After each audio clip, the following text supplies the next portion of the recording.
Hi, good evening, class. My name is Diamond Torres, and it is cheer competition weekend. I'm here at U.S. Nationals in Galveston, Texas for a cheer competition.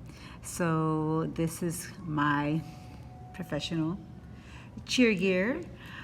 This is probably going to be the quietest 15 minutes of my entire weekend. We got in second place. But I'm very proud of our girls. We worked really, really hard. And, the hardest challenge has been just staying focused and positive after not winning first. Because, we go to competition to win first.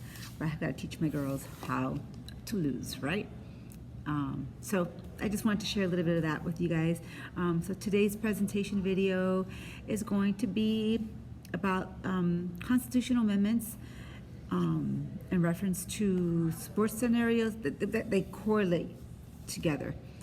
So be it Amendment 1, First Amendment, Fifth Amendment, and the 14th Amendment. So let's talk about the First Amendment, okay? So the First Amendment is that Congress shall make no law representing an establishment based on religion or prohibiting the free exercise thereof, the freedom of speech or the press, or the right for the people to peaceably assemble and to petition the government to redress of grievance. So I got that straight from the book. And how the First Amendment it works together in a scenario with sports, right? So when we're talking about the First Amendment and relating it to a sports scenario, it would be like sports athletes who are private employees, right? So they're not protected under the First Amendment. For example, if you're under contract, that clause can restrict their legal rights to be able to have freedom of speech. So another way to understand that freedom of speech in the sports world would be as an athlete, let's say, for example, who's an activist, right? So Roberto Clemente, he's a baseball player. Back in the 60s, he was an activist. And so he went to the funeral of Dr. Martin Luther King. So that back then was a big deal. So these actions were a major cultural struggle at the time. So back then you weren't supposed to do that, but he did it. Let's move on. So the First Amendment, when applied or related to sport, would be a public school-based prayer, right, where they do not allow you to pray in school, which we should bring back prayer. That's just an opinion, it has nothing to do with the presentation, right?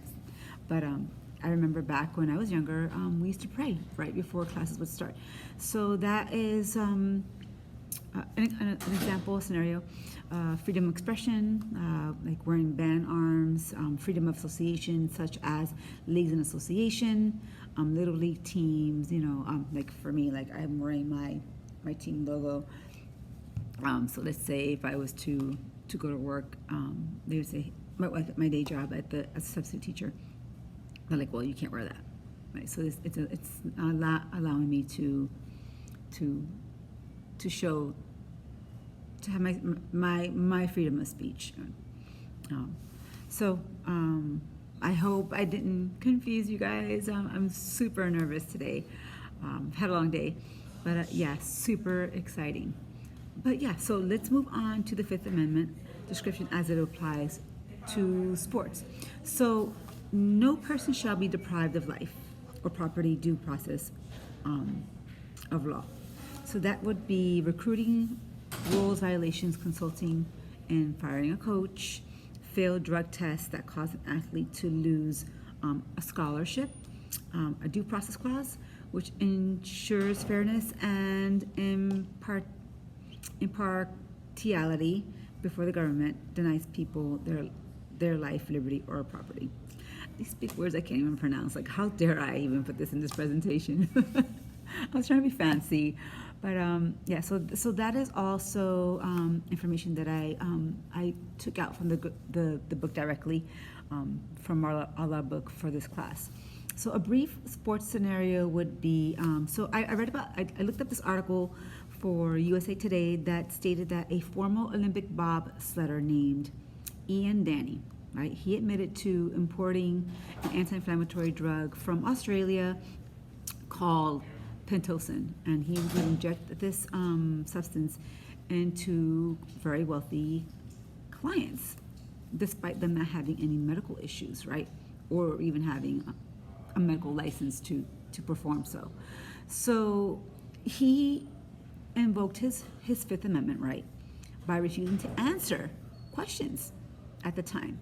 So during his testimony, he refused to answer questions, which including whether he gave injections to an NFL player, Tim Tebow, and an NFL first round off draft pick named LaRon Laundrie, according to the court records obtained by this article that I read by USA Today Sports. So, like, what does it mean to exercise your Fifth Amendment right? So, the Fifth Amendment to the U.S. Constitution guarantees that an individual cannot be compelled by the government to provide incriminating information about him or herself. The so-called right to remain silent. When an individual pleads the Fifth Amendment, he or she revokes that right and refuses to answer questions. And then I got that out of a journal. It's called the Monolacan Law Journals. So that's where I got that information from. So moving on to the 14th Amendment, no state shall make or enforce any law which shall deny to any person within its jurisdiction the equal protection of laws. I got that from also our law book, Spengler 2017. So what does that mean, introduction of sports law, constructional as it applies to sports? What does it mean, the 14th Amendment, when applied to sports setting? That would be no discrimination based on race, gender, or ethnic origin, access of sports administration jobs to minority groups, or affirmative action. So how would we relate the 14th Amendment to a sports scenario? So this is a really hot topic. It's very sensitive, very touchy, but I find it very interesting that this falls under the 14th Amendment. I'm sorry, excuse me. Your prom is actually, if you keep on going straight here to the right, all the way to the end, you're going to see the big M. Okay, but just keep going straight, okay? You're going to see some signs. Have fun. Embarrassing. All right, so again, I'm here at a convention for my team's cheer competition, so they also have a prom next door, and I just happen to know where that, so I'm sorry for the interruption. But okay, so this particular topic is very, very sensitive. So it's about transgender athletes, right? Competing. So a transgender athlete's state action is required when you violate the 14th Amendment, which happens when a state actor bridges procedural due process, substance due process, or equal protection rights. However, deprivation of these rights can be adjudicated in a different way, all depending on the level of judicial scrutiny courts given to certain issues. Therefore, to determine if a transgender student athlete has a 14th Amendment. So a transgender student or athlete may have a 14th Amendment right. Under the 14th Amendment, they can select what gender-specific teams they would like to play for.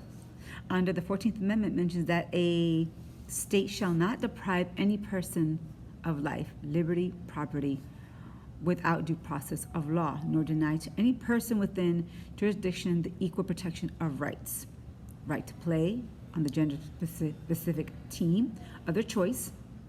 There must be first an analysis of whether the high school athlete associations are state actors, which then this must be determined which level of judicial scrutiny a court will apply to this type of case.